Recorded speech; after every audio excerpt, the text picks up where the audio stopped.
Bueno, ahora estamos grabando. Buen día, buen día Gustavo. Buen día a todos en general. Eh, Empezamos la clase de hoy. Pero antes de empezar la clase de hoy, Gonzalo me había dicho que tenía una pregunta pendiente de la clase pasada. A ver si está en los antes del repaso. Sí, profe, la digo ahora. Sí, dale. La Mientras yo le doy la bienvenida a Benjamín Matienzo. en la última parte del video, o de Sí. la clase del video, usted dijo que cuando mejoramos la frecuencia, no podemos saber si mejoró o no la performance. Me llama la atención en qué caso puede no mejorar si cuando mejoramos la frecuencia. Porque vos podés estar ejecutando más instrucciones, pero las instrucciones que vos ejecutás a la larga tengan un CPI más alto, o alguna cosa. Entonces vos en general, vos achicás tu ciclo T, pero vos podés incrementar la cantidad de instrucciones o incrementar el CPI promedio. Entonces hace que tu tiempo de ejecución sea igual mayor. ¿Me explico? Porque Claro, el como el tiempo de ejemplo ejecución, que vimos de los MIPS, de claro, los una cosa así. controladores, ah, perfecto. Vos podés tener, o sea, el aumento de la frecuencia es un parámetro, ¿estamos? Que en realidad es la disminución del tiempo de ciclo. Pero si vos incrementás tu programa incrementa la cantidad de instrucciones por algún motivo, o incrementa el CPI promedio, aunque vos disminuyas el tiempo de ciclo, igual podés estar aumentando el tiempo de ejecución. ¿Se entiende? Entonces vos vas a hacer más tareas, digamos, las vas a hacer más rápidas, pero en realidad tu tiempo de ejecución está siendo peor que el que tenías antes, por decirlo así. Entonces, en realidad un aumento de frecuencia solo te aumenta la performance si vos mantenés constantes la cantidad de instrucciones y el CPI promedio por instrucción. Perfecto, profe. Muchas gracias. Ok, por nada. Ahí mientras aprovechamos y entraron un par más, buenos días a ellos. Y ahora arrancamos la clase de hoy con un pequeño repaso de los conceptos claves de la clase anterior, que ya algo le estuve comentando a Gonzalo que tiene una duda. ¿Qué es lo que vimos en la clase pasada? Vimos que la performance de un sistema, de una computadora, la consideramos como la inversa del tiempo de ejecución, y el tiempo de ejecución es el tiempo de uso del procesador, tiempo de uso de CPU de un programa de usuario. No consideramos ninguno de los otros factores que pueden hacer que o sea, se distorsione un poco esa métrica. Entonces, solamente para focalizarnos en lo que queremos ver, vamos a considerar tiempo de CPU de un programa de usuario, y la performance es la inversa de ese tiempo de ejecución. Cuanto más chico sea el tiempo de ejecución, mayor va a ser la performance. Para comparar la performance entre dos sistemas o entre dos computadoras, vamos a hacer que la performance de X vamos a considerarla con respecto a la performance de Y. Entonces vamos a hacer un cociente de las dos performances. Y como las performances son inversas de los tiempos de ejecuciones, eso es como si hiciéramos el tiempo de ejecución de Y, de Y, sobre el tiempo de ejecución de X. Esto es invertido lo que uno quiere comparar. Esta ecuación, por simple que parezca, suele traerles muchos problemas a los estudiantes, digamos. Siempre hay que ver qué es lo que quiero comparar, con respecto a qué, y poner los tiempos dados vuelta. Vimos lo que es la ley fundamental número uno de arquitectura de computadoras, que es cómo se calcula ese tiempo de ejecución. Es el producto de tres parámetros: la cantidad de instrucciones que tiene un programa, cantidad de instrucciones dinámica, no estática. O sea, no es cuestión de contar cuántas líneas de código escribieron ustedes, sino cuántas se ejecutan realmente, que tienen que tener en cuenta los lazos o llamados a su rutina, o lo que ustedes tengan. Esa cantidad de instrucciones multiplicadas por el CPI promedio de cada instrucción, o sea, los ciclos promedios de cada instrucción, multiplicado por la duración del tiempo de ciclo. Ese, al poder disminuir así la ejecución de tiempo de ejecución, vemos que hay distintos factores que influyen en el producto y a su vez cada uno de esos factores tiene distintas influencias. Entonces hay cosas que hay, un algoritmo me influye en estos dos, la tecnología me influye en estos dos, entonces, o la microarquitectura, el diseño me influye en estos dos. Entonces hay que ver realmente qué es lo que yo quisiera bajar o cuál de estos factores quisiera tratar de mejorar para poder mejorar el tiempo de ejecución y de esa manera ver qué es lo que, cuál de las influencias me conviene afectar, digamos. O al revés, si yo estoy mejorando algunas de las, eh, alguna característica, digamos, en alguna de las capas de la arquitectura de computadoras, realmente dónde espero ver una mejora o dónde espero que, en cuál de los factores espero que afecte.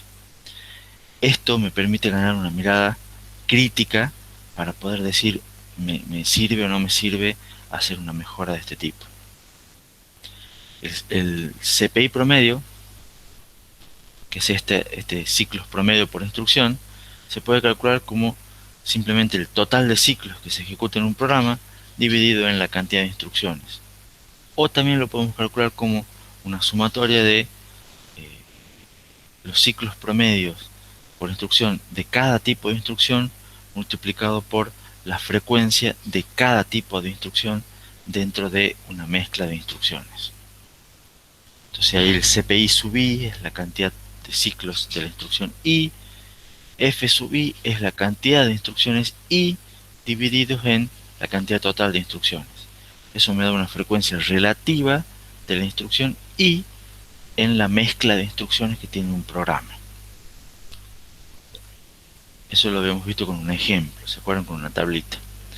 Y lo último que vimos es que hay métricas como MIPS o MFLOPS o GIGAFLOPS o lo que ustedes quieran, que en general no son buenas métricas de performance. Sin embargo, son muy usadas. Eso, ¿por qué no son buenas métricas de performance?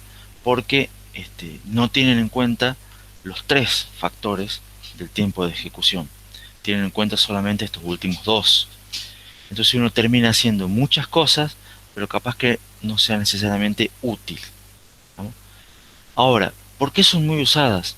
Porque muchas veces sí son buenas métricas. Todo depende de las consideraciones que uno hace. Por ejemplo, si yo compilo para una misma máquina, con un mismo ISA, con un mismo compilador, este, y hago cierta, o sea, no una misma máquina, pero yo sé que la misma arquitectura de instrucciones, con el mismo compilador, y hago algunas mejoras que solamente modifiquen estos factores, entonces yo puedo garantizar que la cantidad de instrucciones se va a mantener constante. Entonces en ese caso sí podría utilizar MIPS o MFLOPS como una métrica de performance. Y esto es muchas veces lo que hacen fabricantes de marketing. O sea, yo digo, yo soy un Nvidia, por ejemplo, fabricante de placa de video, y digo que si ustedes usan siempre eh, mis set de instrucciones, con mis compiladores, con mis cosas para ejecutar los programas, entonces sí puedo utilizar gigaflops para comprar mis placas.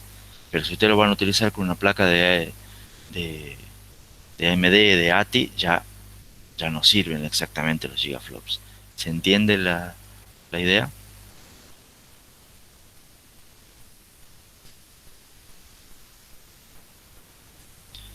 Entonces, ¿alguna otra duda con respecto a la clase pasada, además de la que me hizo Gonzalo cuando empezamos?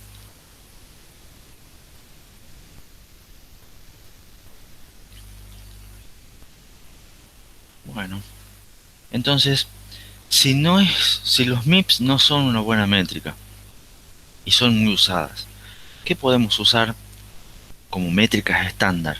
Hoy vamos a terminar de ver tres cuestiones colgadas que nos habían quedado de performance. ¿Cómo podemos saber cuál es una buena métrica y cuál no? Hay una necesidad de lo que se conocen como benchmarks. ¿Qué son los benchmarks? O por qué surge esta necesidad de los benchmarks. Primero porque hay cientos de miles de programas diferentes en cientos de miles de escenarios diferentes. O sea, nosotros acá somos, en la clase de hoy, 20 personas, tenemos 20 computadoras diferentes, o muy probablemente tengamos 20 computadoras diferentes con distintos sistemas operativos, ahí ya capaz que no sean tan diferentes, pero cargados con un montón de programas, estamos ejecutando distintas cosas al mismo tiempo. O sea, es realmente unos escenarios muy diferentes. ¿Cómo podemos hacer para todos tratar de medir algún tipo de benchmark de cuál es mejor? La idea es que surgen lo que se conocen como conjuntos estándar de programas. Es decir, bueno, para comparar, comparemos todos con esta misma conjunto de programas. Este, entonces, si unificamos de algún modo con qué comparamos, bueno, todos por lo menos vamos a hacer las mismas comparaciones de la misma manera. Entonces, al hacer esas mismas comparaciones de la misma manera, lo que estamos, digamos, de algún modo estandarizando, poniéndonos de acuerdo, es en un benchmark. Y estos benchmarks comparan sistemas diferentes, pueden comparar cambios a un mismo sistema, y la idea es que sean representativos de una amplia gama de programas similares. La idea es que estos benchmarks dan forma, en cierto modo, a nuestro campo de acción. ¿Por qué? Campo de acción de un ingeniero en computación me refiero. Porque un buen benchmark me puede acelerar el desarrollo. ¿En qué sentido? Si yo ya sé qué es lo que tengo que medir y qué es lo que tengo que comparar, eso me fija unos objetivos de yo quiero hacer que mis mejoras me aumenten un 5% en el benchmark, en este tipo de benchmark. Entonces ya me fijo un objetivo claro. ¿Me explico? Entonces, el tener un objetivo claro me ayuda a apuntar a dónde voy a enfocar el desarrollo, dónde voy a enfocar mi diseño, dónde voy a enfocar todo mi esfuerzo para tratar de cumplir con ese objetivo. Y a su vez, si yo no tengo un buen benchmark o no tengo claro cuál es el benchmark que yo voy a usar, es cuando empezamos con las cuestiones de vendedores, las cuestiones de marketing. Si uno va y se fija en internet y busquemos, van a encontrar, por ejemplo, es muy común en la arquitectura de computadoras ver todos los benchmarks de Intel. Y están los benchmarks de Intel que dicen mis procesadores son los mejores. Y van a encontrar que tiene una letrita chiquita abajo que dice, bueno, bajo ciertas condiciones, y hay después al final una diapositiva con un montón de condiciones en las cuales sus procesadores son los mejores. Lo que no quita que sean buenos procesadores. Ustedes van después a ver una presentación de AMD y tienen exactamente lo mismo. Nuestros procesadores son los mejores. Pero letrita chiquita abajo. Y después van a una presentación de Apple y ven que los procesadores de las máquinas de Apple son los mejores. Entonces ustedes dicen cuáles son las mejores. Y en realidad que son todas muy buenas. ¿Vamos? Pero ya empiezan las cuestiones de marketing de bajo ciertas circunstancias algunos van a ser mejores que otros. Entonces si ustedes no saben bien medir cuáles son esas circunstancias, van a comprar la que puedan, la que quieran, la que limitado por presupuesto o por otra cuestión. Entonces por eso sería bueno tener buenos benchmarks. Ahora, ¿qué tipos de benchmarks hay? Hay un montón. Y hay un montón de ejemplos y un montón de variantes. Porque de vuelta, la diapositiva anterior, hay cientos de miles de escenarios diferentes.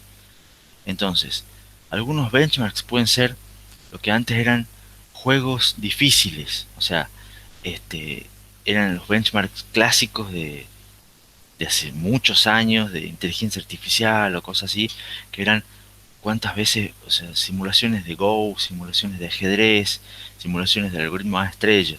Si podían hacer ganar partidas de ajedrez, entonces eran eh, muy buenos programas o muy buenas computadoras. Pero, ¿por qué? Porque eran cosas que los humanos nos costaba mucho. Hoy en día ya está eso medio resuelto.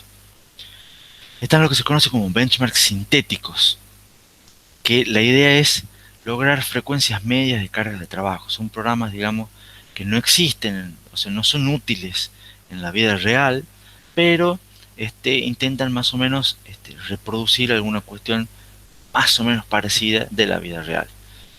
Entonces uno que se usa es uno popular que es el Drystone, que es una copia, digamos, de programas científicos. Y ese programa, por ejemplo, es el que se usa para evaluar el top 500. ¿Se acuerdan que les conté el top 500 de las supercomputadoras más rápidas del mundo? Bueno, La idea es que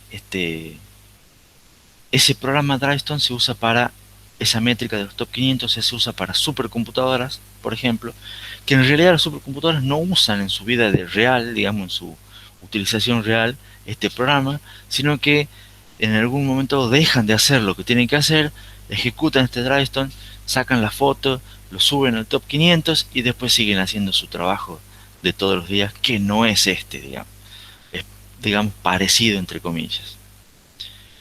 Otro tipo de ejemplo de benchmark son kernels, que son segmentos críticos de programas reales. Ahí sacan un pedacito de un programa real y ese lo usan para comparar.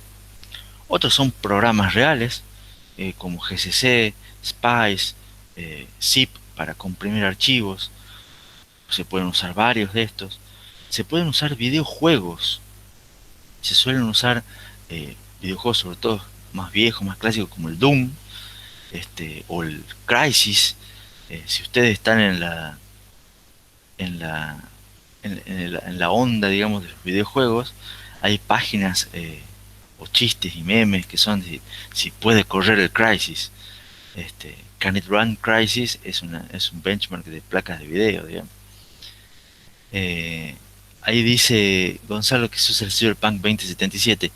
No estoy muy seguro, pero capaz que puede ser, digamos. Para sistemas embebidos hay otro benchmark muy popular, que es el Core Mark. Que fíjense cómo según el ámbito en el que uno quiera es el benchmark adecuado.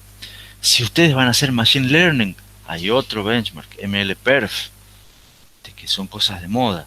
Entonces fíjense que depende de lo que ustedes quieran hacer, dónde van a apuntar.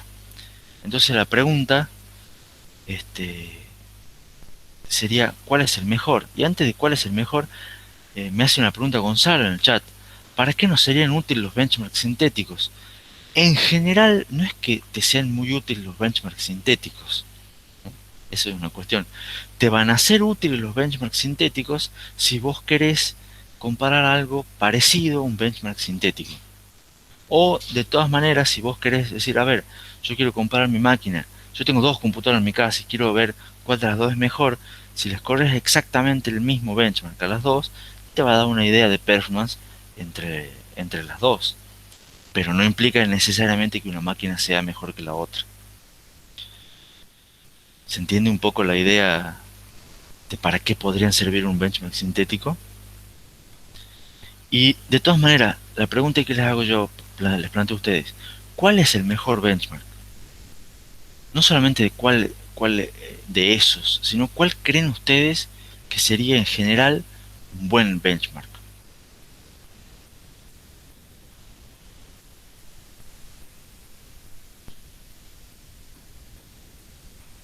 No sé si se entiende la pregunta. Santiago dice, un benchmark, un buen benchmark, al igual que la performance, depende de cuál es el objetivo. Y sí, por ahí va la idea. Depende, dice Benjamín. Sí, la idea es que en general ustedes, según qué es lo que quieran usar, o para qué es lo que quieran usar, o qué es lo que quieren medir, van a elegir si van a usar un benchmark sintético, van a usar un programa real, van a usar un videojuego, están haciendo un sistema embebido o están haciendo un sistema de machine learning. O dicho de otra manera, ustedes van a comprarse una computadora y la pregunta es, ¿para qué quieren usar esa computadora? Dicen, no, yo uso eh, algunos programas de navegador web, uso el Chrome, uso juego el Fortnite, y usan, no sé, qué sé yo, programas de Office y de PowerPoint, por ejemplo. Entonces, para eso, ustedes estaría bueno que compren una computadora que sirva bien para usar Chrome, Fortnite y PowerPoint. ¿Me explico? Pero dicen, no, yo voy a usar una computadora y la voy a usar para usar el Visual Studio Code, lo voy a usar para programar. Entonces, estaría bueno que lo hagan con benchmarks similares a Visual Studio Code. ¿Se entiende? No, yo utilizo SolidWorks, AutoCAD, programas de diseño. Entonces estaría bueno que anden benchmarks similares a eh, SolidWorks, eh, AutoCAD y ese tipo de cosas. Entonces, siempre lo ideal es apuntar a cuál es la carga de trabajo que uno busca. Entonces, si yo puedo saber exactamente la carga de trabajo que uno busca, o lo más parecido que pueda, buscar benchmarks que sean lo más parecido que pueda a la carga de trabajo que yo eh, sé que pienso utilizar. ¿Se entiende? Entonces, los benchmarks que sean más representativos de mi carga de trabajo van a ser los mejores benchmarks que yo voy a usar para poder comparar una computadora. ¿Se entiende? Depende del objetivo y depende del uso que yo le quiera dar.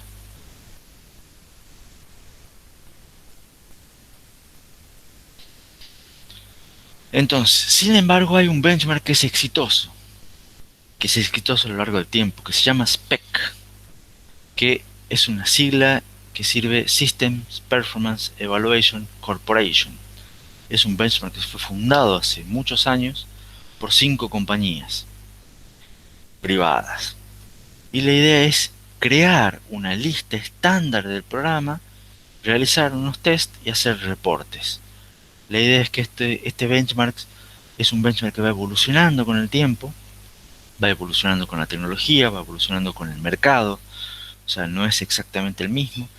Las últimas versiones son distintas, o sea, van cambiando los programas, van actualizándose los programas. La última versión, si no me equivoco, es del 2017, ya hace 3 años. Y la idea es que hay distintos, a su vez, no es una lista estándar, sino que tiene varias listas para distintos tipos de computadora. Está el spec para evaluar programas de enteros, spec int, evaluar programas de punto flotante, spec FP. Hay un spec watt, que es para evaluar el consumo de energía. Hay spec web para evaluar estrictamente cuestiones relacionadas con servicios web. Eh, entonces, hay muchos tipos de variantes, todos dentro de lo que se conoce como los mismos listas de spec. Y lo que tiene spec que lo hizo popular y lo hizo muy importante a nivel, digamos, toda la comunidad, toda la industria y demás, es que tiene un principio vital para reportar la performance, que es la reproducibilidad. O sea, la gente este grupo, digamos, de compañías, que ahora ya es una organización, cuando va a reportar un resultado dice, yo te doy todo lo que vos necesitas para poder reproducir el resultado. Entonces, yo digo que yo lo ejecuté en tal procesador, con tal versión del sistema operativo, con tal configuración, con tal datos de entrada, con esta frecuencia, con este caché, con- especifica todo lo que ustedes ejecutaron para obtener un resultado. Entonces, si ustedes saben que tienen exactamente las mismas características, ustedes saben que van a obtener exactamente esos mismos resultados. Y eso no es fácil de lograr, ¿vamos? Porque en general son más o menos lo mismo, yo hago parecido, pero no tengo el... Entonces, si ya empiezan a cambiar, ya cambia la performance, ¿vamos? Entonces, lo que tiene el spec es que sus resultados son totalmente reproducibles. Son una garantía de que eso funciona tal cual como dice ahí, ¿no? Y esa garantía es valorada en la industria. Acá, bueno, tiene una tabla con una comparativa de varios benchmarks, de los que les contaba. Limpac y Drystone son benchmarks de tipo sintético. Bueno, este en realidad es una librería, más bien tipo de los que les contaba, de tipo kernel. Esto es un benchmark sintético. Spec es un conjunto de aplicaciones. CoreMark es el que les contaba que son para sistemas embebidos. MLPerf es el que les contaba para eh, Machine Learning, inteligencia artificial. Fíjense que acá hay varios parámetros que compara. No me voy a detener mucho en la tabla, pero está el tipo de benchmark, si son la reputación, si son gratis o no. Fíjense que Spec no es un benchmark gratuito. Eh, cada cuánto más o menos se revisa, cuántos programas incluye, quién es el desarrollador principal, si son a través de academia o a través de la industria o mezcla de las dos. Entonces, fíjense que hay una comparativa entre distintos benchmarks como para que ustedes puedan ver y diferencias, porque no son ventajas y desventajas, porque vimos que apuntan a distintos objetivos, entonces es muy difícil de compararlos entre sí, pero acá tienen una comparativa de características diferentes entre benchmarks populares. ¿Y cómo debería ser un benchmark ideal? Debería ser gratis. ¿Vamos? ¿Por qué? Porque si uno tiene que pagar, en general no va a pagar, eh, por lo menos cuanto, si es gratuito, ese benchmark abarca un universo de personas mucho más grande que si fuera pago, digamos. Al hacerlo pago se limita al que lo puede pagar o a la industria que lo puede pagar, entonces eso ya lo hace más exclusivo, por decirlo así. Debería ser simple de ejecutarse y debería ser fácil de migrar entre dispositivos. Es mucho más fácil que ustedes como estudiantes puedan probar un benchmark si ustedes van, lo descargan y lo ejecutan y les anda en cualquier máquina con pasos simples, que no que si tienen que instalar, que los compiladores, que ejecutarse en tal cosa. Si son muchos pasos, ya empieza a cobardar, y si les anda a alguno de ustedes y a otros no, ya empieza a ser más difícil. Entonces habría que buscar un benchmark que sea simple. Siempre habría que buscar un benchmark que sea un conjunto representativo de programas reales que usen los usuarios. Idealmente sería ideal que su, su resumen me lo dé, su resultado lo entregue en un valor único, porque siempre es más fácil ver un número que me sea representativo de performance. Sería bueno cosas como medias geométricas, desviación estándar, cosas así sería lo mejor. Y también estaría bueno que un benchmark ideal se actualice cada tanto y que tenga el respaldo de alguien por detrás, incluyendo industrias o también universidades. ¿Alguna pregunta con respecto a benchmarks? ¿Se entiende la idea? ¿No se me durmieron todavía?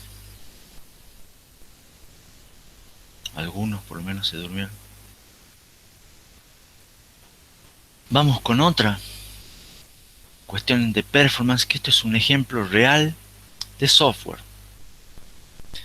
Y acá uno les muestra una tabla, que también la vamos a ver, no con mucho detalle, pero sí, una tabla que está sacada de una publicación en la cual se muestran diferentes versiones de un algoritmo simple de multiplicación de matrices, eh, matrices que el tamaño es de 4096 por 4096, o sea, tiene 4096 filas por 4096 columnas.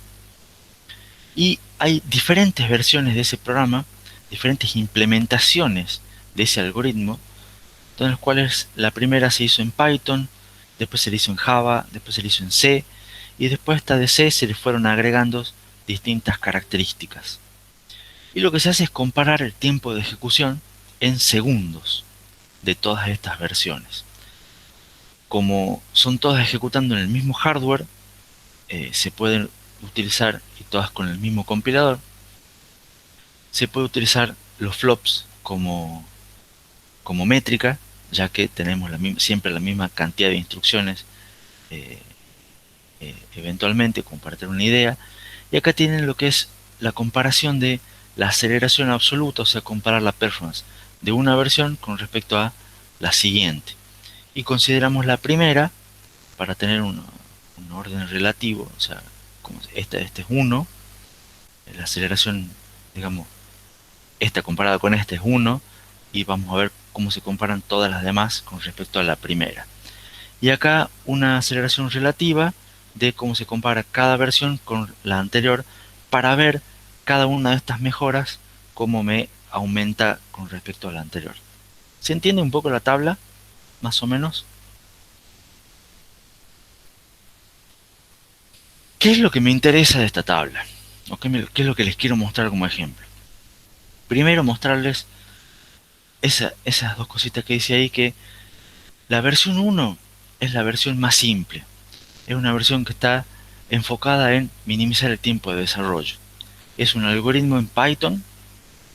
No sé si ustedes saben Python. eh, es un muy buen lenguaje de programación, del cual soy bastante fanático en cierto aspecto, eh, porque es muy simple, muy rápido, muy eficiente. Este algoritmo creo que son 4 líneas de código, anda bastante bien, pero tiene algunas otras desventajas. La versión 3, fíjense, en C ya es un poco más difícil de programar, porque ya en C, ustedes que supongo que se acordarán de algo de programar en C, ya hay que tener en cuenta más detalles, ya hay que ver los tipos de datos, ya no cualquiera puede programar un algoritmo de multiplicación de matrices en C. ¿Estamos? Pero sin embargo, fíjense, por ejemplo, esta versión de C ya es 50 veces más rápida que la versión de Python. ¿Estamos? O sea, esta se ejecutaba en 25.000 segundos, que no sé cuántas horas, minutos será, esta en 540 segundos. Es una diferencia notoria, digamos, de tiempo, digamos, ¿no? Y después lo que les quiero mostrar es que, sin entrar en muchos detalles de cuáles son estas características, la versión 4 y la versión 6, la idea es que aplican paralelismo. Y eso nosotros lo vamos a ver en el tema siguiente, tema 3, y después en el tema 16, al final de la materia. La versión 5 explota el principio de localidad, que yo ya les conté un poco en el tema anterior y lo vamos a ver a fondo en el tema 11 y tema 12. La versión 7 aplica conceptos que vamos a ver en los temas 6 y en el tema 9. Entonces, ¿por qué me gusta esta tabla? Porque lo que vamos a ver en la materia aplica, o se podría utilizar, digamos, para mejoras de performance, de un ejemplo real de software. Entonces, no implica que si ustedes no vieron arquitectura, no pueden hacer un programa que sea mejor o más rápido, pero si ustedes entienden lo que vemos en la materia, y logran aplicar esos conceptos cuando ustedes programen, pueden mejorar mucho la performance de un programa. Y a veces eso puede ser muy valioso, cuando ustedes vayan a trabajar y digan, che, mira, yo acá hice una pequeña mejora y esto anda más rápido. Si su jefe no sabe arquitectura de computadoras y ustedes logran una mejora que puede ser significativa, puede ser un aumento de sueldo, puede ser un aumento en el cargo, puede ser un reconocimiento al final de año, un bonus. Entonces, son cosas que pueden ser valiosas. Otra cosa que es importante sacar de esta tabla es que, fíjense que si aplicamos todas las mejoras, la versión la última versión es 60.000 veces más rápida que la versión inicial.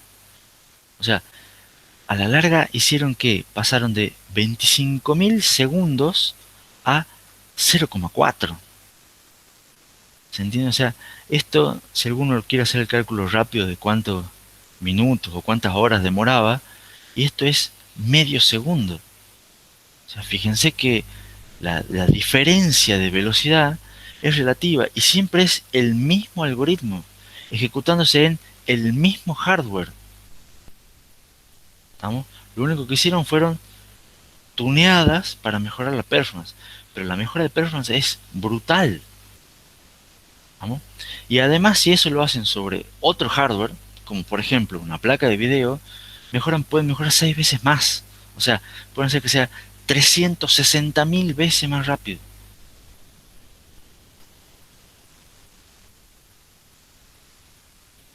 Ahí Santiago Latina me dice que más o menos el primero serían 7 horas. Vamos, fíjense que pueden pasar de 7 horas a medio segundo. Estamos cambiando solamente, cambiando el lenguaje de programación y tuneando un poco el algoritmo, aplicando técnicas que vamos a ver en la materia, ¿no? Si se aplican todas, que no es fácil, aclaro.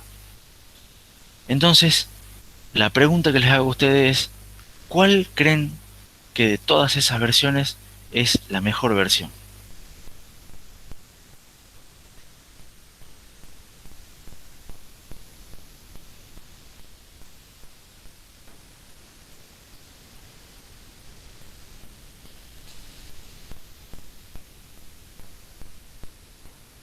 Gonzalo se juega y dice la 7.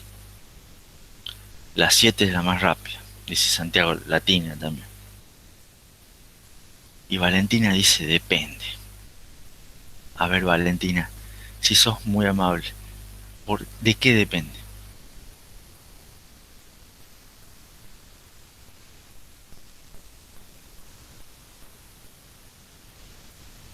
Por simplicidad de desarrollo sería la uno. Y ahí Leandro dice, hay que tener en cuenta la complejidad de implementar el algoritmo. Santiago dice, me resuena en la mente el tiempo, tiempo, tiempo de la diapositiva. Lo cual tiene toda la razón, Santiago, digamos, que me parece genial que le resuene eso en la mente. Pero sin embargo acá, la respuesta correcta es la de Valentina. Depende. Y fíjense que ustedes, si vamos viendo las preguntas que les voy haciendo, normalmente es la respuesta estándar. O sea, cuando yo les hago una pregunta, ustedes tienen que contestar depende, pero yo después les voy a preguntar de qué depende y tienen que saber responder. Y en este caso Valentina supo responder. O sea, punto para Valentina, digamos. Porque depende en realidad es, de vuelta, ¿qué es lo que queremos lograr? Si lo que yo quiero lograr es tener una mejor performance, entonces, sin dudas, la mejor versión es la 7, que es, como dice Santiago Latina, es la más rápida, es la que tiene mejor performance. ¿Vamos? Pero capaz que lo que yo quiera lograr no sea mejor performance. Y uno se enfoque en cuestiones como tiempo de desarrollo. ¿Vamos? Eh, la versión uno seguramente, o sea, o hablando solamente, no solamente en este ejemplo, pero en líneas generales, eh, cuando uno hace un código en Python, o en general se usa Python, ¿por qué? Porque tiene un tiempo de desarrollo, o sea, el tiempo de desarrollo es mucho más rápido, es mucho más fácil hacer pruebas de funcionamiento, es mucho más fácil mantenerlo el día de mañana, entonces es mucho más barato. Entonces tiene muchas otras ventajas que tienen que ver con tiempos de desarrollo, con pruebas de, funcionalidad para ver si anda bien, con mantenimiento, que tienen que ver con cuestiones de ingeniería de software que hacen que sea mucho mejor la versión uno. Entonces, no es que la versión uno sea una mala versión, es una mala versión si la consideramos desde el punto de vista de performance, pero es una excelente versión si consideramos desde otro punto de vista. Además, lo que dijo Leandro Campero también en el chat es que hay que tener en cuenta la complejidad para implementar el algoritmo. Entonces, para poder hacer este algoritmo, no cualquiera lo hace. Hay que saber programar. O sea, ya si yo quiero contratar a un programador que me hace eso, es más caro porque sabe mucho más, le tengo que pagar más plata. Entonces, capaz que a la larga no sé lo que estoy buscando. Entonces, directamente no me convenga. Me quedo con capaz una versión intermedia, Java. Si no quiero Python, puedo buscar Java. O bueno, puedo llegar hasta C.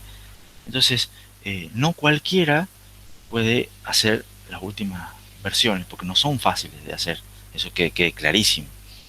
Entonces, realmente no es que la última sea la mejor. La versión 7 es la mejor desde el punto de performance. Pero siempre hay que ver realmente qué es lo que estoy buscando yo. Si buscamos performance, sin duda es la mejor esa. Pero no pierdan siempre, siempre plantéense el depende cuál sea mi objetivo. ¿Vamos? Y fíjense de vuelta acá, hay una oportunidad para ingenieros en computación. De vuelta, yo les dije en la primera clase que esta materia, digamos, es exclusiva para ingenieros en computación. Si aprovechamos las cosas que van a ver esta materia, ustedes no es que van a ser expertos de performance, ojalá que alguno por lo menos intente, pero si ustedes aplican algunos de los conocimientos que vamos a ver en sus códigos normales de todos los días que pueden hacer en el trabajo, capaz que les obtenga alguna ventaja. Ustedes digan, ah, mira, ustedes van a poder hacer un código y que van a aprovechar alguna característica que no lo hace el compañero que está sentado a la par, egresado de otra universidad. Entonces ahí ustedes pueden tener una manera de diferenciarse. ¿Se entiende? ¿Alguna pregunta?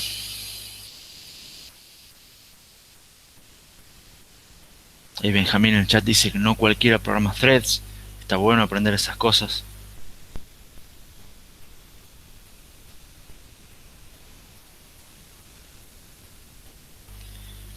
Y vamos a ver la última cosita de performance para cerrar un poco la segunda P, que es la ley de Amdahl. ¿Qué es la ley de Amdahl? La ley de Amdahl es una ley que lo descubrió una persona de apellido Amdahl, en las cuales se dice que hay una limitación a la mejora de performance. La idea de la ley de Amdahl es que evalúa el efecto total de cuando ustedes hacen una mejora, porque dicen que en realidad ustedes hacen una mejora sobre una porción de la tarea, no sobre la tarea completa.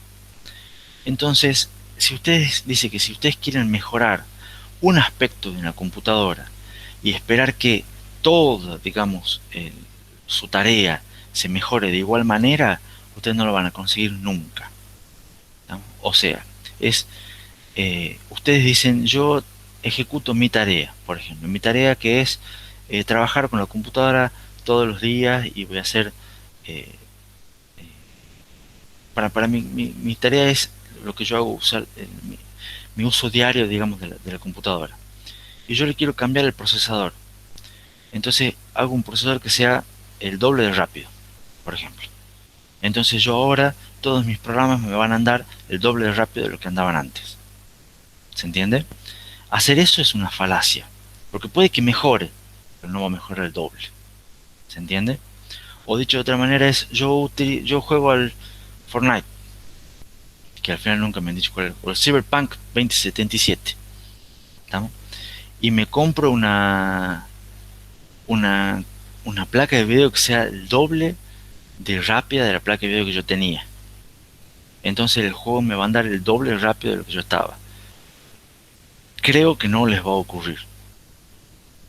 ¿Estamos? ¿Por qué? Porque es una falacia mejorar un aspecto y esperar que todo mejore de la misma manera. ¿Se entiende? Ahora vamos a ver un ejemplo y vamos a ver eh, cómo es que funciona esta ley de Amdahl. La idea es que la ley de Amdahl ustedes aplican una mejora, que es este factor de mejora, pero lo aplican sobre una cierta porción de su tarea o una cierta porción de su trabajo. Entonces siempre va a haber un porcentaje, un determinado porcentaje de su tiempo, su tarea, que no ha sido afectado. Y esto va a quedar igual. Entonces ustedes solamente van a mejorar una determinada porción, una fracción de su trabajo, de su tarea. ¿Estamos? Y o sea, esto en general no va a ser el 100%, siempre va a ser un 90% si lo quieren, un 95% si lo quieren, pero siempre va a quedar aunque sea chiquitito, va a quedar este porcentaje que no afecta y que a la larga va a hacer que una mejora no sea lineal, sino asintótica. Entonces, la ley de Amdahl dice que, supongamos que ustedes tienen una tarea. Esa tarea lleva un tiempo que lo vamos a llamar T1, acá en este dibujo. ¿Estamos? Esa tarea ustedes quieren aplicar una mejora y esa mejora la aplican sobre una parte F de la tarea. Entonces significa que ustedes la tarea la dividen en dos. ¿Estamos? Y este es el tiempo que demora en ejecutarse eh, ese porcentaje F de la tarea, y este que queda verde es lo que queda el tiempo en ejecutarse el resto de la tarea, que lo vamos a llamar 1 menos F. ¿Me siguen hasta acá?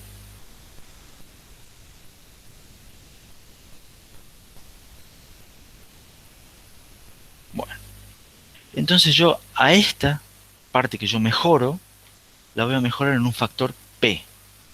Entonces directamente, como yo esta parte lo divido en un factor P, el tiempo que yo ejecutaba, que yo necesitaba antes, lo voy a dividir directamente en P.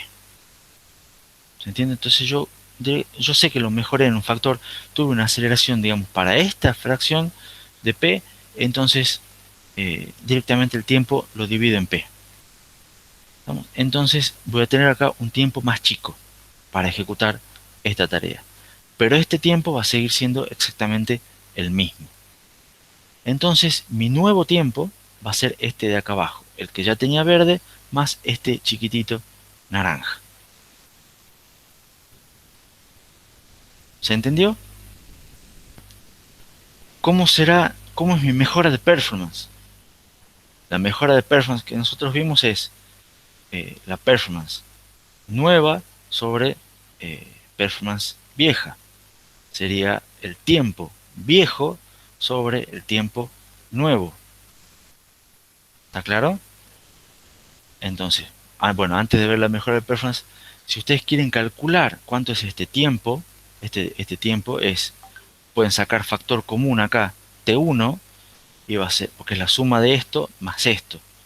Entonces va a ser T1 multiplicado por 1 menos F más F sobre P. Y si hacemos la mejora de performance, tenemos que hacer T1 sobre TP, nos queda a la larga, va a ser 1 sobre eh, este 1 menos F más F sobre P. Esa va a ser la aceleración que podemos obtener traba trabajando, digamos, con esta ecuación de Amdahl. Y esta es la que se conoce como la ley, la famosa ley de Amdahl, digamos.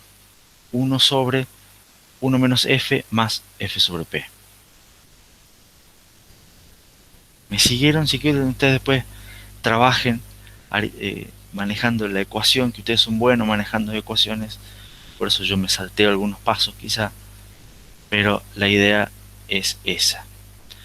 Lo importante de esta idea es que ustedes siempre tienen un factor que no es mejorado con esta mejora, entonces esto les limita la aceleración que ustedes pueden obtener.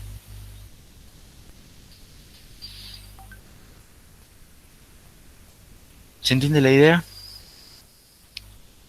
Para ver si se entiende la idea, bueno, esto tiene un corolario y después vemos unos ejemplos. ¿El corolario cuál es? Es así, bien grande, bien fuerte, la idea es hacer más rápido el caso más común. O sea, si ustedes dividen en dos la tarea y ustedes tienen esta porción y esta porción, ¿cuál creen que les conviene realmente mejorar? ¿La verde o la naranja?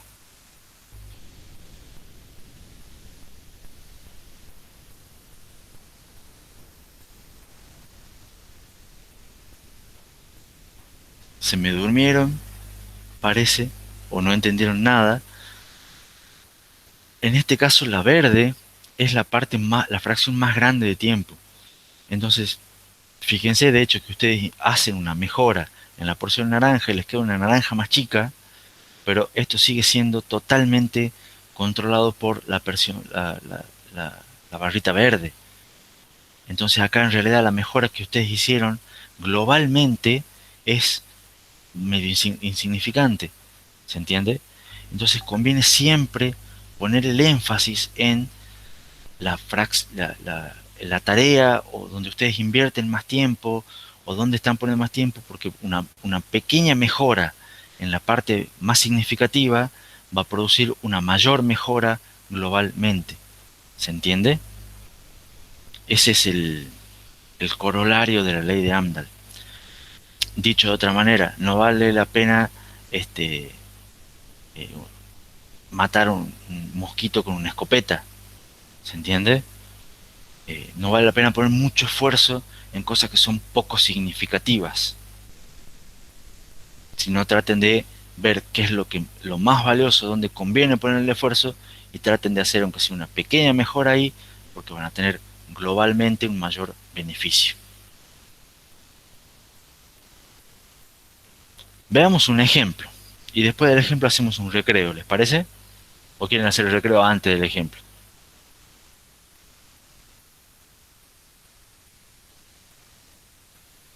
Bien, sí, veamos el ejemplo y después hacemos un recreo. Supongamos que ustedes tienen una máquina en la que mejoran todas las instrucciones de punto flotante, o sea, las que hacen cálculos matemáticos, para que se ejecuten esas instrucciones de punto flotante se ejecuten 5 veces más rápido. Ahí les da cuánto es la mejora que ustedes hacen. Si el tiempo de ejecución de un determinado benchmark antes de la mejora es de 10 segundos, ¿estamos? Y la mitad del tiempo ustedes estaban ejecutando instrucciones de punto flotante. La pregunta es, ¿cuánto será el nuevo tiempo de ejecución?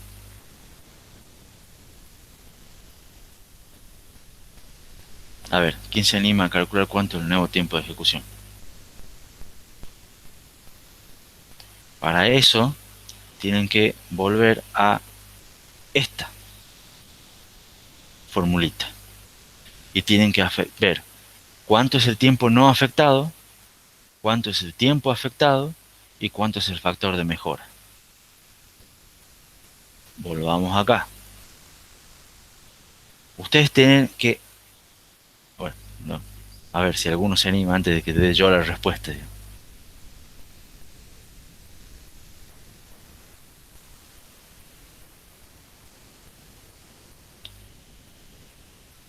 Los ayudo un poco.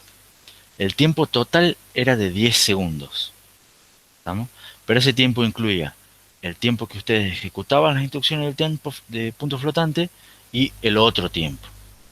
Entonces, ¿cuánto es el tiempo en el cual ustedes van a ejecutar las instrucciones de punto flotante, que es donde ustedes trabajan con la mejora?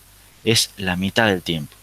O sea, de estos 10 segundos ustedes estaban 5 segundos ejecutando instrucciones de punto flotante y 5 segundos ejecutando otras cosas.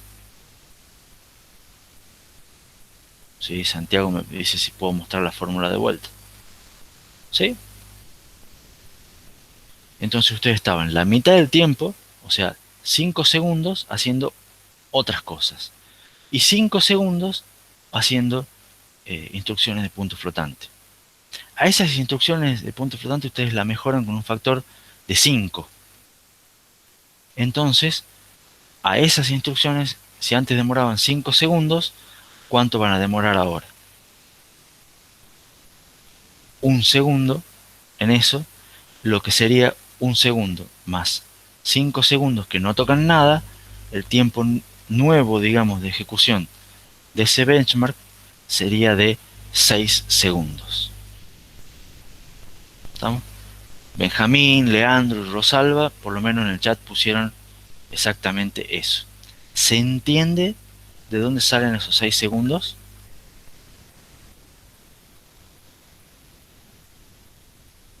Bueno, y ahora la otra pregunta es, ¿cuánto sería la aceleración?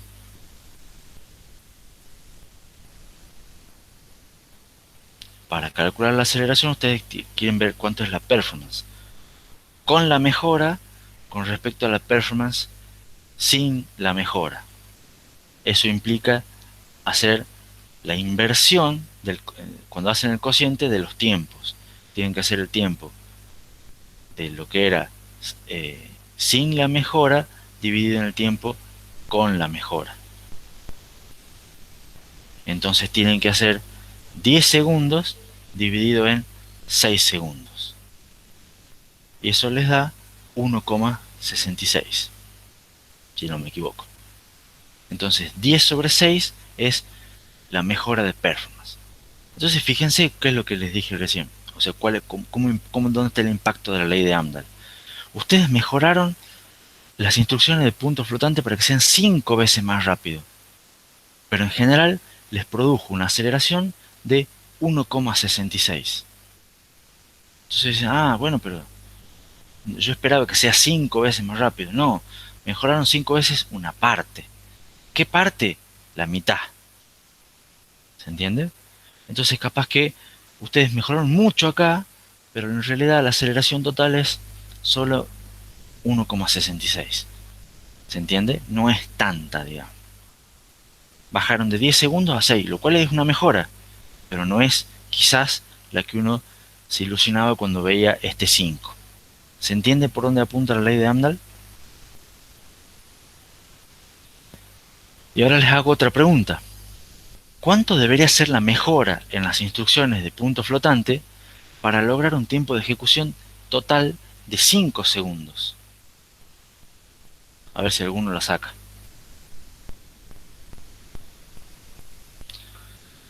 Es volver a ejecutar la misma instrucción, la misma fórmula inicial. Tengo el tiempo de... Ahora yo tengo el objetivo, no, yo quiero que demore un tiempo final, digamos, el benchmark de 5 segundos. Dicho de otra manera, quiero tener una aceleración de 2, quiero duplicar mi performance. ¿Cuánto debería ser la mejora que yo tendría que aplicarle a las instrucciones de punto flotante. ¿Se entiende? Y ahí Benjamín Matienzo dice debería anularlo. Gonzalo dice no se puede. Valentina también dice no se puede. Benjamín dice una mejora muy grande. Exactamente. La idea es que para llevar el tiempo de ejecución a 5 segundos, la mejora que debería hacer a las instrucciones de punto flotante debería ser infinita. ¿Para qué? Para que eso sea cero y de esa manera tener los 5 segundos. Como no puedo hacer una mejora infinita, está claro que no voy a poder duplicar la performance. ¿Estamos? Porque sí o sí algo voy a tener que ejecutar. Debería eliminar las instrucciones del punto flotante. O mejorarlas infinitamente, cosa que tampoco se puede. ¿Se entiende? Entonces fíjense, si ustedes tienen un programa en el cual la mitad de las instrucciones son de punto flotante, por ejemplo, y ustedes quieren mejorar al doble la performance, o sea, reducir el tiempo de ejecución a la mitad, no hay mejora posible que puedan hacer las instrucciones de punto flotante que les produzca esa mejora. Tendrían que mejorar, como dice Rosalba, por un lado las mejoras de punto flotante y por el lado hacer otra mejora también. Si no, no pueden duplicar la performance. ¿Se entiende? ¿Ven dónde está la limitación a las mejoras? Y de ahí surge también otra cuestión que es, supongamos que hay gente que dicen, bueno, yo en realidad como no puedo duplicar la performance, yo voy a inventar un nuevo benchmark. ¿Estamos? En el cual digo, bueno, yo este benchmark me genera una aceleración de 3, o sea, yo triplico la performance. Si yo triplico la performance, ¿cuánto será mi tiempo de ejecución con respecto al inicial? Yo al inicial tenía 10 segundos. Si yo triplico la performance, ¿cuánto es mi tiempo de ejecución? A ver quién me dice esa rápido. Es fácil. ¿En cuántos segundos quiero yo que se ejecute el benchmark?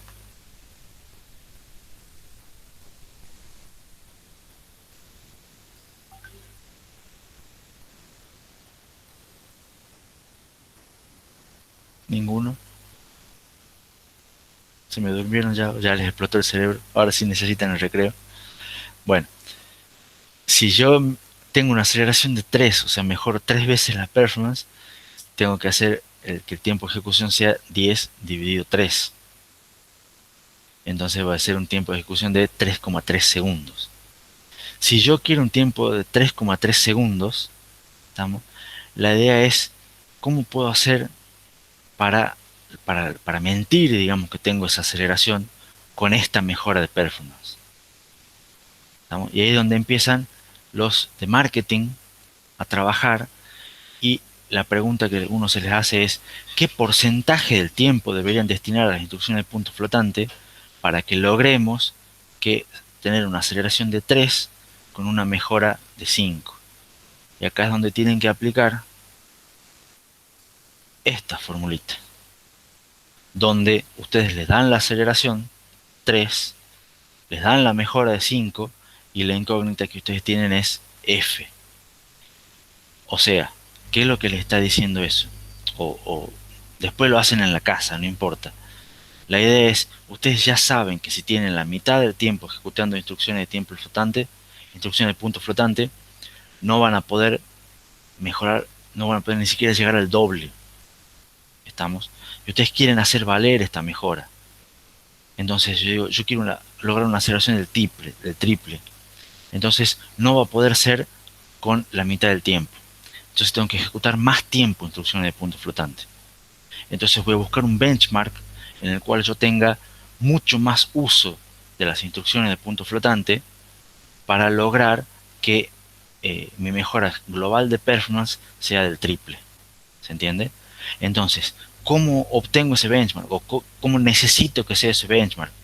Van a ver que esto les da, si ustedes hacen los cálculos que les da, creo que tienen que tener 83%, algo así de instrucciones de punto flotante.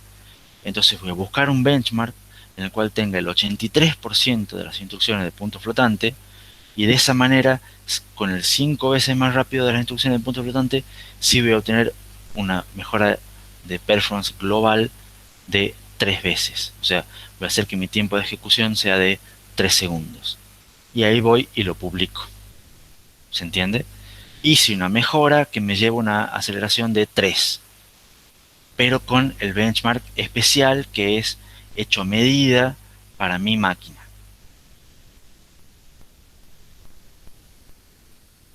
¿Se entiende más o menos la idea?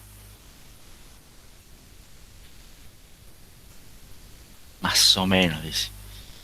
Después si hacen algunas ecuaciones, si resuelven esto en la práctica, creo que en el trabajo práctico hay un montón de ejercicios o bueno, varios, no sé si un montón, para que ustedes trabajen con AMDAL. Pero lo importante de AMDAL son las dos ideas fundamentales. Una es que toda la performance siempre hay una limitación, vamos, no van a poder mejorar todo lo que quieran, y siempre que ustedes mejoran algo, hay una parte que no mejoran, entonces esa parte que no mejoran los limita. ¿Estamos? Y el corolario de la ley de Amdahl es, si ustedes tienen que elegir dónde van a mejorar, traten de buscar la que tenga mayor impacto, porque una pequeña mejora en la parte de mayor impacto produce un mayor impacto global que una gran mejora en donde nadie lo nota, digamos. ¿Estamos? Y ahora sí, hacemos un pequeño recreo para que ustedes descansen. Son las 9:04. Nos vemos a las 9:15. ¿Les parece desayunar, estirar las piernas, ir al baño, repasar la ley de Amdahl, lo que ustedes quieran? Tratar de sacar los cálculos del ejercicio ese que lo puse ahí.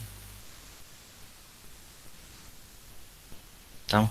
Hacemos un recreito, 10 minutos, a las 9:15 arrancamos con la tercera P.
Por las dudas, les aviso que ya estoy de vuelta.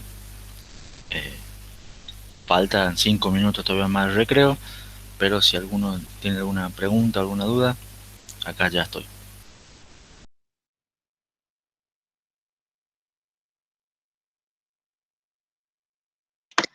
Profe,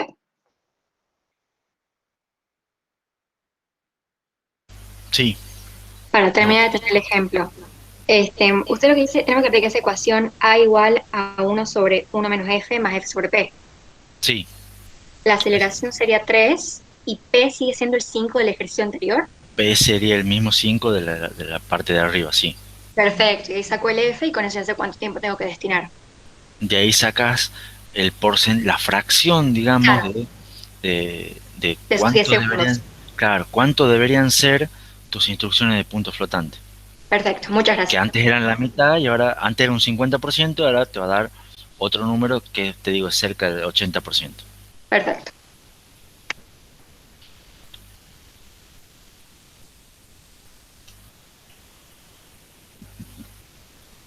En general, muchos de los problemas de Amdahl tratan o sea, se centran en dos cosas, digamos. La dificultad de Amdahl está en dos cosas. Por un lado, en entender que se puede aplicar Amdahl. O sea, hay muchos problemas que esto se puede hacer con reglas de tres simple o cosas por el estilo. Y a veces Amdahl es una manera más fácil y una manera más simple de verla. A veces, no siempre. ¿Estamos? Como todas las cosas, todas las fórmulas de matemáticas es una herramienta. Entonces, muchas veces uno se encuentra en una situación y dice, ah, capaz que esto me resulta mejor con la ley de Amdahl. Y ese darse cuenta es una primera dificultad. Y una vez que uno decide aplicar Amdahl, la, la siguiente dificultad es diferenciar cuáles son los datos y cuáles son las incógnitas. O sea, a veces se les da, digamos, la fracción de tiempo, se les da la mejora y se les pide la aceleración global. Otras veces se les da la aceleración global, la mejora, se les pide la fracción de tiempo o jugar con esos parámetros, digamos. Pero hay que ver, eh, digamos, la dificultad está en realmente identificar cuánto es la fracción de tiempo en el cual uno va a trabajar, cuánto es la mejora que uno quiere aplicar, o identificar bien los parámetros es la segunda dificultad de la ley de Amdahl. Pero después más es una ecuación dentro de todo sencilla. Claro. Y profe, eso de cambiar la fracción de tiempo que se destina a una tarea o a otra, ¿es algo simple? No es que sea simple, es como el ejemplo que te plantea, o sea, lo que planteaba el ejemplo era de, ustedes tienen un programa, vos escribís un programa y escribís tu código, ¿entendés? Entonces, vos haces tu código, lo ejecutás y ves que no te da lo que querías que te dé. Entonces, ¿qué es lo que haces?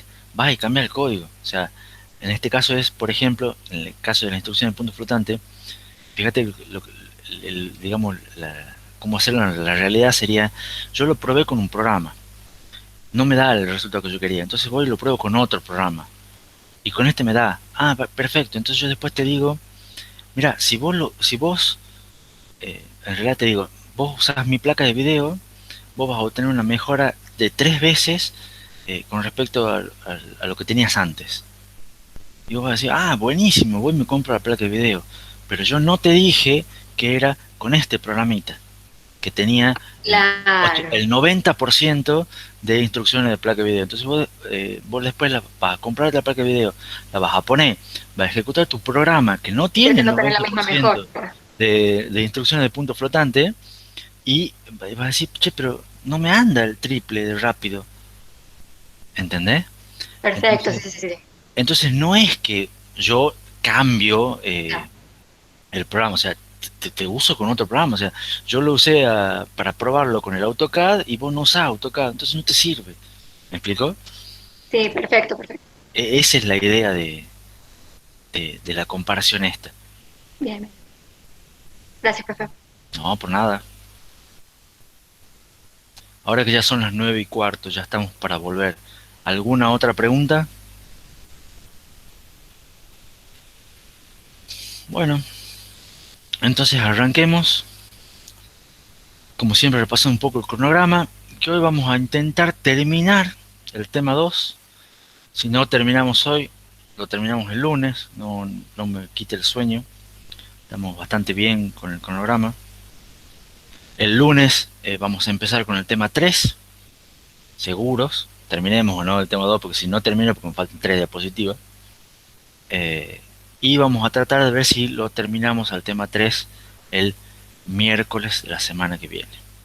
Y el miércoles ese ustedes tienen clase práctica, que creo, si no les, creo que, no sé si ya les anunciaron o no, pero creo que va a quedar en el horario de las 13 nomás, porque dicen que han hecho varios intentos de ponerse de acuerdo y no se han puesto nunca de acuerdo. Y ese miércoles ustedes sí tienen la evaluación de prerequisitos. No se olviden, yo siempre hago el recordatorio. Y ese miércoles también se va a publicar el enunciado y la guía del práctico 1, que incluye los temas 1 y 2, donde ahí va a haber un par de, seguro, algunos ejercicios para que practiquen la ley de Amdahl, entre otras cosas. ¿Preguntas sobre el cronograma?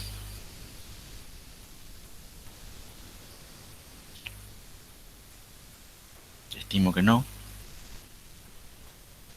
Entonces vamos a empezar a ver la tercera P. ¿Se acuerdan? Estamos viendo Price, Performance, y vamos a ver Power. Power es consumo de energía, en realidad es energía, pero la idea es ver cómo es el consumo de energía de los dispositivos. Estas son muchas diapositivas, pero acá hay menos fórmulas, o no tantas fórmulas, son simples, entonces vamos de vuelta a una cosa conceptual. Y a ver qué se acuerdan ustedes de lo que es el consumo de energía de tecnología CMOS, que ustedes seguramente han visto en la materia de materiales. La idea es que cada transición lógica, cuando los transistores cambian de 0 a 1 o de 1 a 0, ahí se disipa una energía de conmutación. ¿De acuerdo o no? Era una energía que era eh, proporcional y dependía de la capacitancia de carga y del cuadrado de la tensión de alimentación. Había unos gráficos con las ecuaciones de la carga del capacitor y por ahí. Lo importante es que en cada transición lógica los transistores disipan energía. Entonces, a la larga, miren cómo les resumo todo, el consumo de energía dinámico de, de un procesador, de cualquier eh, dispositivo de lógica hecho en tecnología CMOS, el consumo de energía es P, la potencia, power, tiene estos 5 factores, básicamente. Es un producto de la cantidad de transistores, ¿no? Un factor de actividad, que es más o menos es un valor entre 0 y 1, que es la probabilidad promedio de que un transistor transicione, o sea, que cambie de 0 a 1. Esto es una cosa de si están mucho tiempo cambiando o poco tiempo cambiando. ¿Cuánto es la capacitancia de carga promedio? Todos los transistores, la tensión de alimentación al cuadrado y la frecuencia de trabajo. Entonces, normalmente nosotros vamos a trabajar con esta ecuación, de vuelta, un producto de 5 factores. Lo único que hay que tener en cuenta es que la tensión de alimentación está al cuadrado. Es un detalle pequeño, pero es un detalle muy importante. ¿Estamos? Entonces, cuanto más transistores tengan, mayor va a ser el consumo de energía. Cuanto mayor sea la tensión de alimentación, mayor será el consumo de energía. Cuanto mayor sea la frecuencia, mayor será el consumo de energía. ¿Se entiende la idea, por lo menos? No voy a entrar en muchos detalles ahora, por lo menos.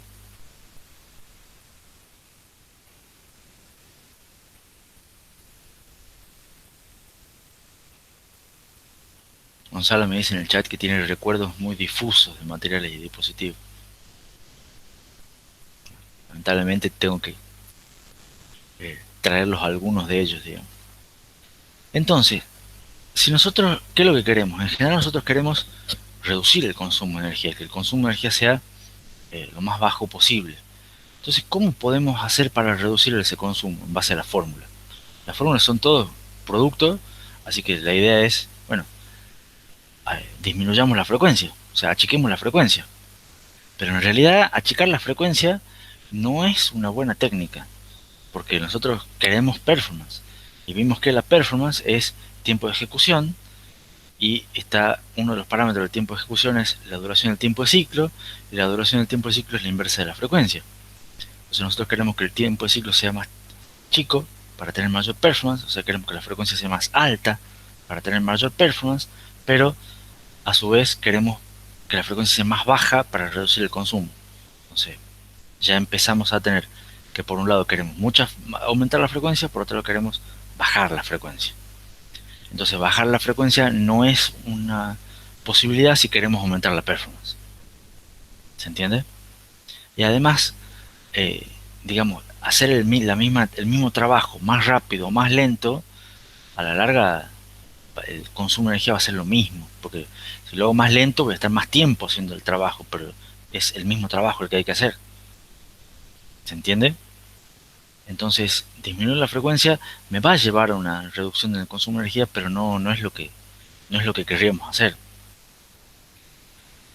Se puede disminuir la tensión, pero disminuir la tensión obliga a bajar la frecuencia, porque en general están relacionados esos parámetros, ya lo vamos a ver un poquito más adelante. Y a su vez, disminuir la tensión me hace que el sistema sea menos tolerante al ruido, entonces me puede producir más errores. Y ya empezamos a jugar con tensiones de umbral, entonces no es tampoco tan bueno ni tan recomendable reducir la tensión de alimentación. Acuérdense que estamos trabajando con cosas que son muy chiquitas. Se puede, bueno, disminuir también la cantidad de transistores, pero bueno, no, la idea en general es que se aumenta la cantidad de transistores porque cada procesador uno trata de hacer más tarea para tener más performance, entonces en general aumento la cantidad de transistores, no la estoy disminuyendo.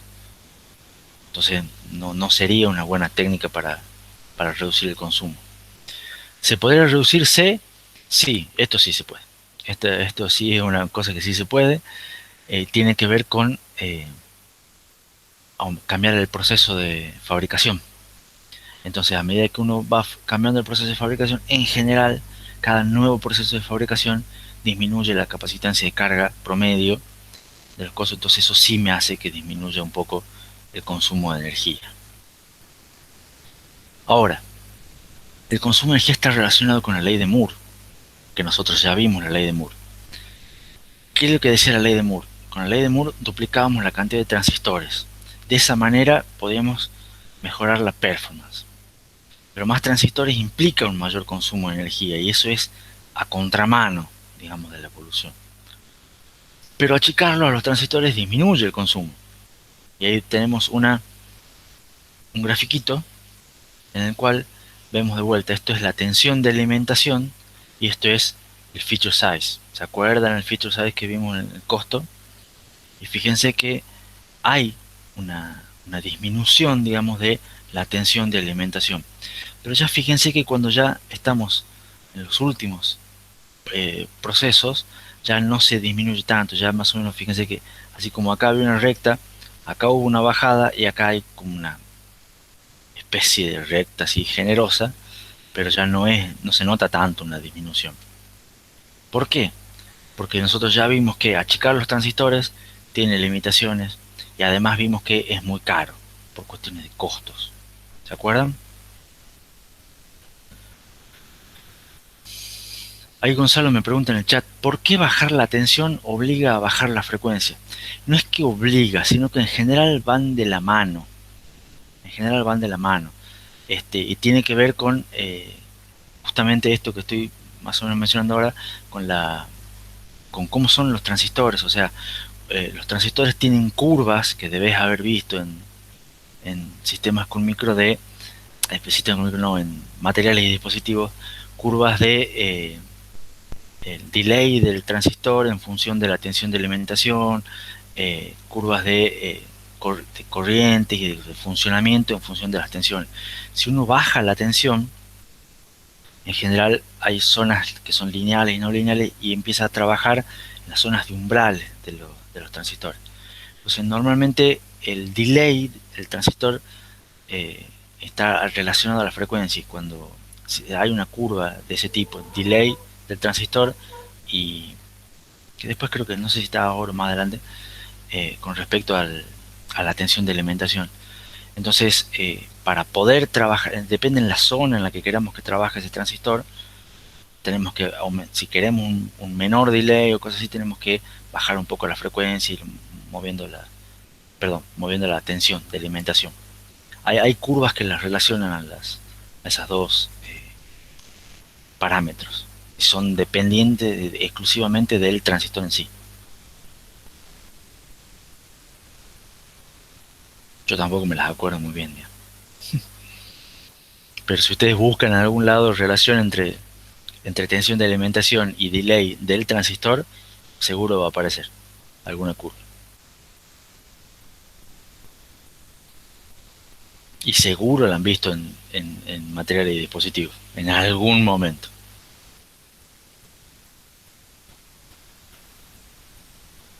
Bueno, esto es, digamos, la ley de Moore me generaba que en general me generaba que yo aumente el consumo de energía. O sea, esa es la idea. Y lo trataba de frenar ese consumo de energía a través de mejoras en los procesos de fabricación. Ahora, esas mejoras en el proceso de fabricación en general no eran una, una consecuencia, digamos, de la ley de Moore, sino que era una consecuencia de algo que se conoce como el Dennard scaling o el escalamiento de Dennard. Que eso es el famoso, ¿se acuerdan que yo les decía que entre distintos nodos cambiaba con un factor de 0,7? Bueno, por ahí viene, digamos. Este tipo de Dennard observó que mediante la reducción del feature size de los transistores podía reducir la tensión de los transistores y que a la larga eso implicaba que se podía aumentar la frecuencia manteniendo en general el consumo de energía constante. Entonces, si ustedes se acuerdan algo de lo que vimos al principio cuando veíamos feature size y veíamos costo, es cuando yo cambio de un proceso al siguiente, eso tiene un factor de reducción de 0,7, ¿se acuerdan? Ese factor de 0,7 yo les había dicho que me implicaba que hace una reducción del área a la mitad, ¿se acuerdan?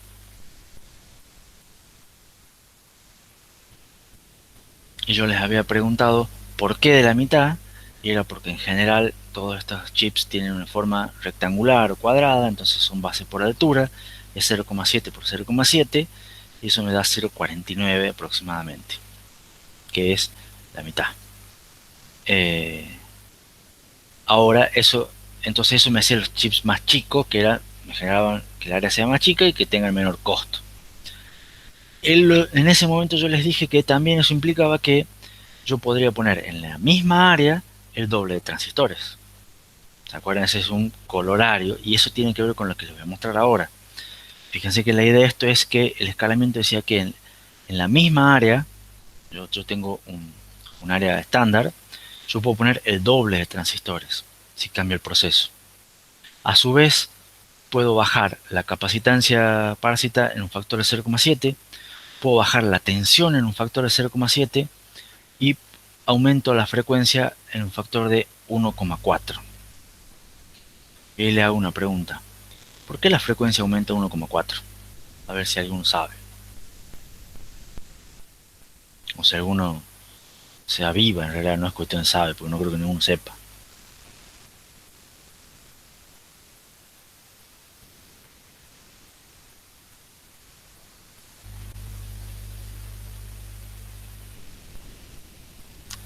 ¿Alguna idea de por dónde puede ser que vaya eso?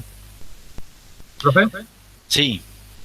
En la otra diapo decía que disminuyendo la tensión de alimentación obligaba a bajar la frecuencia, pero ¿de qué sería la tensión de alimentación esa? Yo pensaba que era de los transistores. Bueno, esta es la tensión de alimentación de los transistores. Pero fíjate por qué te aumenta la frecuencia acá. Porque vos si estás trabajando todavía, si podés lineal, digamos, vos cuando disminuís la tensión de alimentación, te disminuye eh, el delay de los transistores. O disminuía en su momento el delay de los transistores. Entonces, cuando vos disminuís el delay de los transistores, disminuís el tiempo de ciclo. Entonces lo que haces es aumentar la frecuencia. Esto sería 1 sobre 0,7. Porque en realidad los parámetros de los transistores son tensión y delay, digamos, de los transistores. Yo sé que en una diapositiva anterior dije que están relacionados linealmente. Entonces, ya después vamos a ir viendo cómo se mezclan las dos cosas. Por ahora, cálmese un poco. Pero acá, si yo disminuyo la tensión de alimentación, me suele disminuir el delay en 0,7 y la inversa de 0,7, o sea, 1 sobre 0,7 es más o menos 1,4. Eso me permitía que la frecuencia pueda aumentar 1,4, frecuencia de trabajo de los transistores. Y ahora otra pregunta. ¿Por qué si yo multiplico todo esto, dice que el consumo de energía se mantiene constante? ¿Cuánto es 2 por 0,7 por 0,7 por 1,4? O al revés, ¿les da ese producto? Más o menos 1.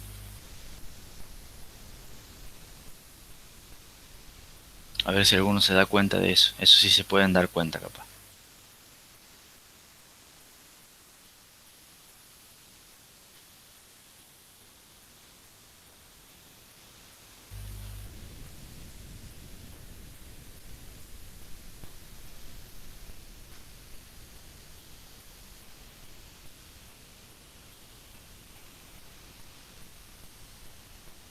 ¿Alguno se da cuenta? ¿Cuánto les da? O sea, ustedes saben que para calcular la potencia dinámica tienen que multiplicar todo esto. Si multiplican todo esto, ¿les da más o menos 1 el consumo de energía? ¿O no les da?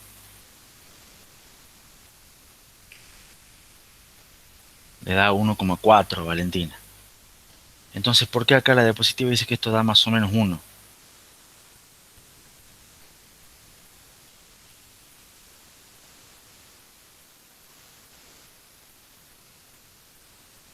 Porque hay un detalle que se están olvidando.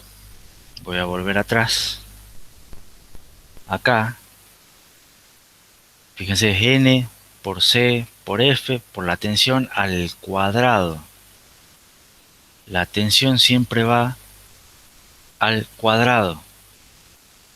Entonces acá tienen que hacer 2 por 0,7 por 0,7 al cuadrado por 1,4.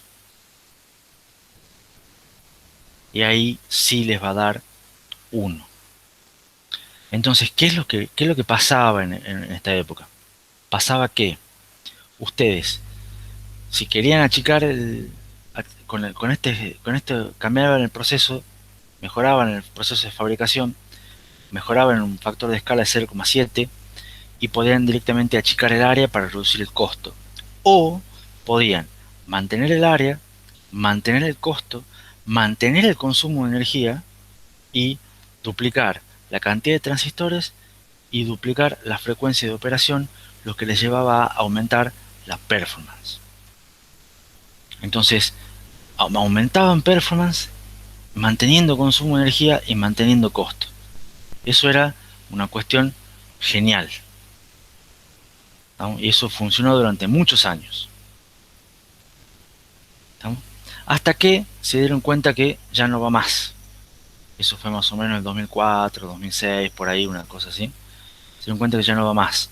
Los transistores se hicieron muy pequeños, entonces ya el factor de escala ya no sigue funcionando. Ya empieza a haber corrientes de pérdida que son muy grandes, se empieza a trabajar con tensiones de umbral. Ya fíjense ustedes que en esta diapositiva, fíjense acá que ya lo que está pendiente ya no sigue. O sea, uno debería esperar que siga por acá y ya no se cumple. ¿Estamos? Tiene que ver más o menos cuando se empezaron a utilizar estos nodos. Y fíjense cómo es más o menos el ratio, digamos, de 0,7 que era de scaling, se sigue utilizando para los features de los tamaños de las áreas. Por eso el área sigue duplicándose, o sea, sigue haciéndose el área a la mitad, por lo cual yo puedo poner en la misma área el doble de transistores. Sigue siendo la capacitancia 0,7, pero ya la tensión ya no disminuye en 0,7 y la frecuencia no aumenta en 1 sobre 0,7, lo que implica que el consumo de energía ya no se mantiene constante, sino que me aumenta un 50%, casi. ¿Se entiende? Entonces ahora yo, cuando, ¿qué es lo que pasó a partir de ahora? Yo cambio el proceso de fabricación. Entonces, mantengo el área, mantengo el costo, pero ahora ya no mejoro mucho la performance y mejoro y aumento un montón el consumo de energía. Entonces ya, sí, ahora ya no conviene seguir trabajando, o no se puede seguir trabajando de la misma manera en la que se hacía antes. ¿Se entiende?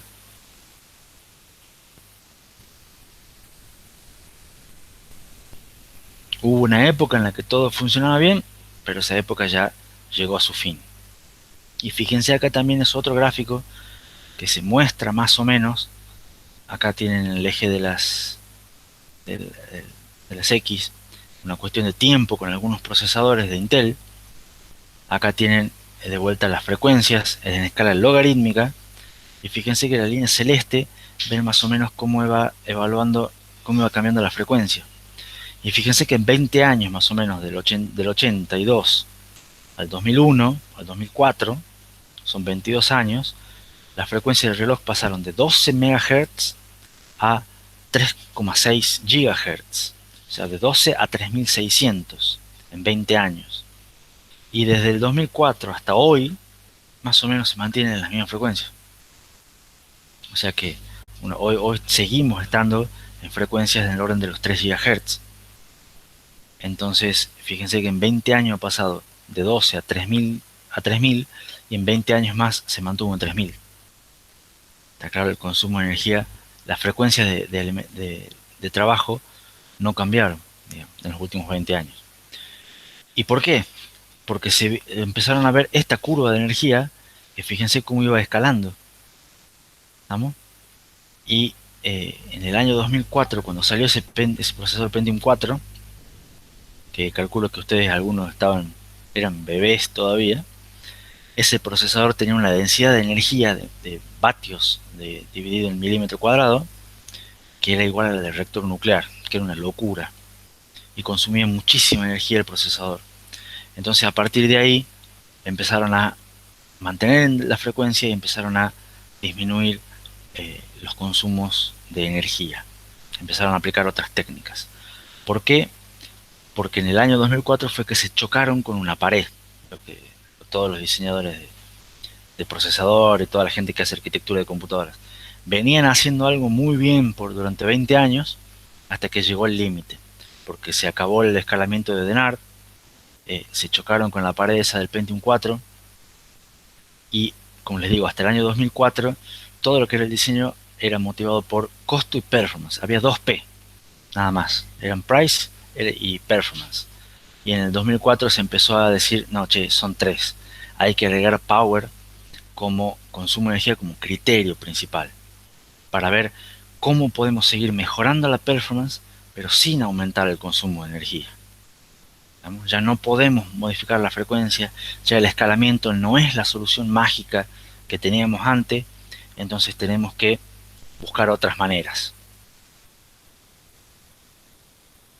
Y esa búsqueda de otras maneras motivó un cambio de paradigma.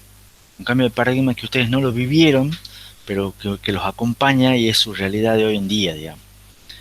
Desde hace 15 años más o menos surgieron multiplicidad de dispositivos móviles personales, llámese smartphones, que son operados a batería, o sea, no se enchufan, ¿sí? Que están permanentemente conectados a internet. Apareció el concepto de cloud computing, donde hay servidores que son gigantescos, tienen el tamaño de galpones, son grandes instalaciones, y se ofrece el software as a service.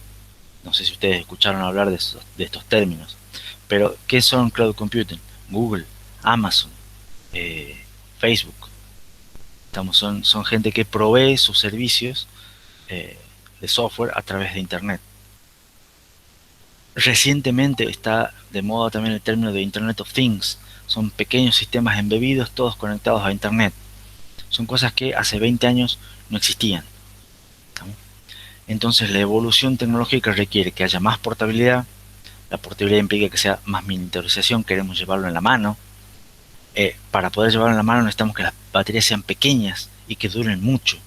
Y para que las baterías sean pequeñas y que duren mucho, los dispositivos tienen que tener cada vez menos consumo de energía. Entonces, todo eso va en contra, digamos, o modifica un poco la ley de Moore, porque la ley de Moore era tengamos más performance, más performance y más performance. Y ya no es solamente más performance, queremos más performance, pero lo queremos en el bolsillo y lo queremos que la batería dure una semana o un mes, idealmente, en vez de un día. ¿Se entiende? Todo eso es relativamente nuevo, porque son 15, 20 años, no más que eso.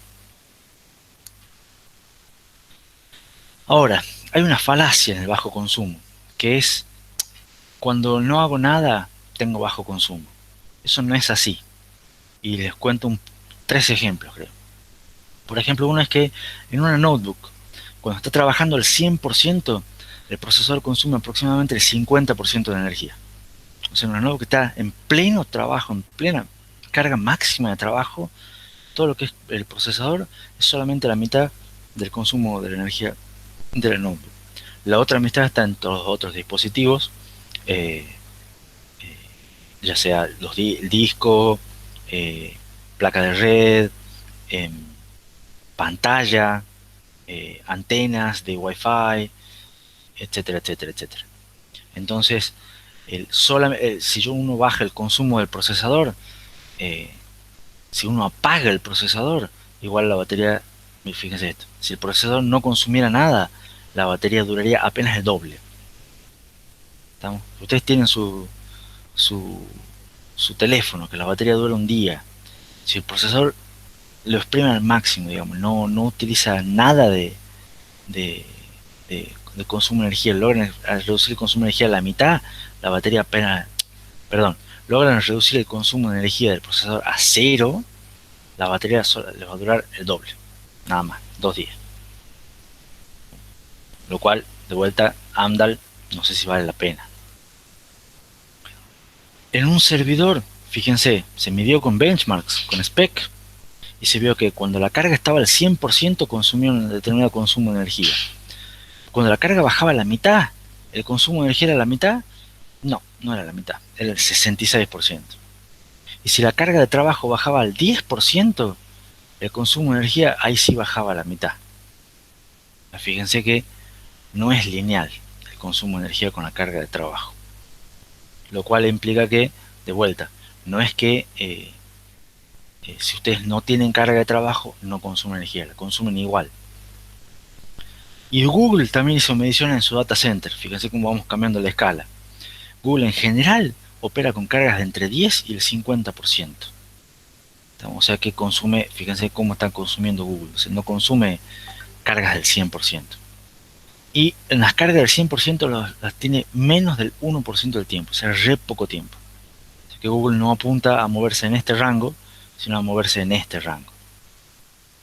¿Estamos? Pero tiene que poder soportar a veces este tipo de cosas. Y el consumo de energía tiene otras implicancias. Por ejemplo, cuando uno habla de servidores, la disipación de calor limita la cantidad de equipos que puedan colocarse en una sala. O sea, si ustedes alguna vez entraron a un centro de cómputo, o trabajan en un centro de cómputo, o conocen un centro de cómputo, van a ver que en general, si uno pone muchas computadoras juntas, empieza a hacer calor.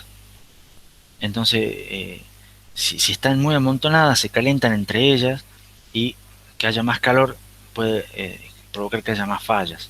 Entonces, si usted tiene un lugar reducido, porque tiene un edificio físico, hay que ver cuántos equipos realmente pueden poner. Hay cuestiones físicas que tienen que ver con eso. También, cuando aumenta el calor, aumenta la cantidad de fallas, disminuye la confiabilidad, es más posible que un aparato se rompa. Además, como hace calor, hay que ponerles aire, sobre todo en Tucumán. O sea, a nosotros nos cuesta trabajar sin aire en verano, y a las computadoras también. Entonces, ¿qué pasa cuando le ponemos aire? Los aires consumen energía. Entonces, no es un consumo implícito de del procesador ni de la computadora, pero a la larga hay que pagar la factura de la luz, ¿se entiende? Entonces la tarifa eléctrica cuesta, digamos. Entonces si uno dice, bueno, yo cambio el procesador por uno que consuma menos, sí, bueno, pero si tengo el aire prendido todo el día, a la larga la factura igual va a ser muy grande, ¿me explico? Y después en dispositivos portátiles, por ejemplo, la batería suele ser el segundo componente más grande y más pesado de todos los smartphones. Entonces, si uno quiere que dure mucho la batería, ¿qué es lo que van a hacer? Van a poner una batería más grande y más pesada. No, porque yo lo quería que el teléfono sea chiquito, o que sea liviano. Bueno, ya hay cuestiones químicas y de fabricación de la batería que no se puede. ¿Estamos? No se puede tener que sea chiquita, liviana y además que almacene mucha energía. Todavía. Al margen, ¿sabe cuál es el componente más grande y más pesado de un smartphone? A ver si alguno se da cuenta. Es fácil. ¿La batería? No, es el segundo. ¿Cuál es el más grande y el más pesado?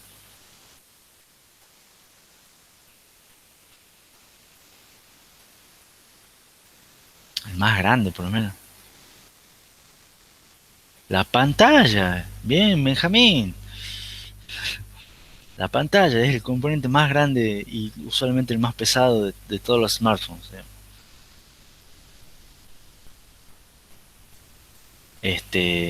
Y otro tema con las baterías es que normalmente tienen una energía acumulada que es similar a medio cartucho de dinamita. No sé si sabían ese dato.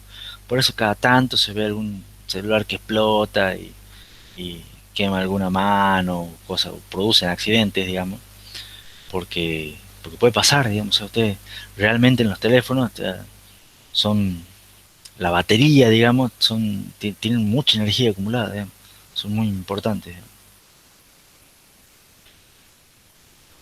Bueno, se entiende entonces lo que es el pantallazo de por qué el consumo de energía es hoy en día una tercera P y un criterio de diseño muy importante. La pared con la que se chocaron los diseñadores produjo un cambio de paradigma. Y siempre es una pregunta de si los, los teléfonos que tenemos hoy en día surgieron porque se chocaron con la pared o fue un catalizador o ayudaron a que se produzca. Todo fue más o menos en el mismo momento, ahí entre los años 2004, 2006, 2010, que se movía todo muy rápido y hoy en día uno lo ve con cierta perspectiva, pero en ese momento pasaban cosas y, y bueno, hoy en día el bajo consumo de energía es un criterio fundamental, digamos. O sea, uno tiene que tener siempre en cuenta las tres P. Quiere que sea barato, quiere que me dé buena performance y a su vez quiere que consuma poca energía, porque si no, no me sirve. ¿Estamos? Y fíjense que es tanto a nivel smartphone, o a nivel servidores, o a nivel de lo que sea. Siempre tiene que consumir poca energía. Y fíjense también que otro pequeño cierre, digamos, antes de empezar con el final, que muchas veces hay conflictos entre esas cosas. O sea, que yo baje el costo, lo hago bajando el área, pero bajando el área capaz que me complica la performance, pero me ayuda con el consumo de energía. Pero si yo quiero aumentar la performance, aumento el área, pero me aumenta el consumo de energía también. Entonces ya empiezan a ser tres variables que influyen todas entre sí y no hay un punto estrictamente óptimo siempre. Entonces, para terminar, o antes de terminar, ¿alguna pregunta?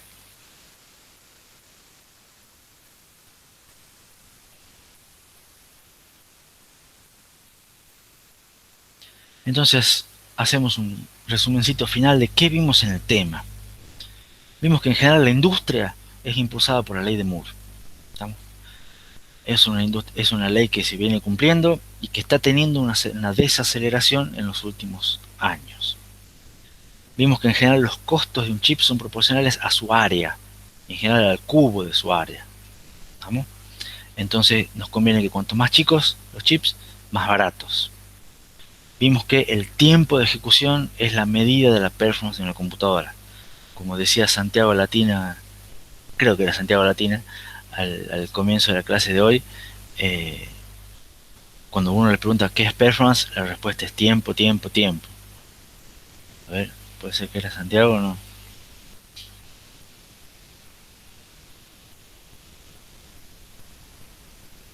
Sí, era Santiago. ¿Cómo se calcula ese tiempo? Tres factores: cantidad de instrucciones dinámicas que se ejecutan, ciclos promedios, ciclos promedio que tiene en ejecución de cada instrucción, y duración en segundos de cada uno de esos ciclos. La idea es que se pueden crear productos, buenos productos, a partir de buenos benchmarks. Si los benchmarks no son buenos, no me van a dejar claros mis objetivos. Son importantes tener buenos benchmarks, buenas maneras de medir. Este, siempre ayudan, digamos. Vimos la ley de Amdahl hoy, hace un ratito. ¿Qué es lo que me dice la ley de Amdahl? Que cualquier mejora que yo haga, cualquier incremento en velocidad, siempre va a estar limitado por una parte de una tarea que yo no mejore, porque las mejoras nunca son del 100% absolutas. Siempre voy a mejorar un 99% y va a estar, ese 1% que queda me va a limitar la mejora total. En general, para una determinada máquina se puede mejorar la performance si se mejora el ciclo del reloj, sin que haya efectos adversos en el CPI, si se mejora la organización del procesador, si se mejoran los compiladores para bajar el CPI, la cantidad de instrucciones. No se puede, o sea, está mal esperar que la mejore en un aspecto que mejore en igual medida la performance total. Y los MIPS, los flops y Amdahl son, los MIPS y flops son ejemplos, y Amdahl es un recordatorio de eso, digamos. A su vez, vimos que la evolución de la tecnología requiere que las computadoras, los dispositivos, cada vez consuman menos energía. Cuidar la energía es cuidar el mundo y mejorar los costos. O sea, tiene muchas ventajas que consuma la mejor energía. Hasta la ecología está metida en el medio. ¿Cómo es el consumo de energía? Es esa fórmula de 5 términos, de los cuales el, la tensión de alimentación está al cuadrado, no se tienen que olvidar de eso. Y mejorar el consumo no es solo una cuestión de tecnología, sino es también una cuestión de diseño. Por eso lo vamos a ver en el tema 15, si no me equivoco. Vamos a ver técnicas para poder mantener o mejorar la performance bajando o manteniendo el consumo de energía. Pero lo vamos a ver más adelante. Siempre una diapositiva de agradecimiento, y con eso terminamos la presentación de hoy. Justo a tiempo, parece. Se entendió un poco la última parte de la tercera P. Creo que es con el CPI, con Amdahl, por ahí donde puede haber algunos problemas. Pero para eso están los prácticos, por suerte. Y pueden volver a escuchar la clase y pueden hacer las consultas que ustedes quieran. ¿Alguna pregunta?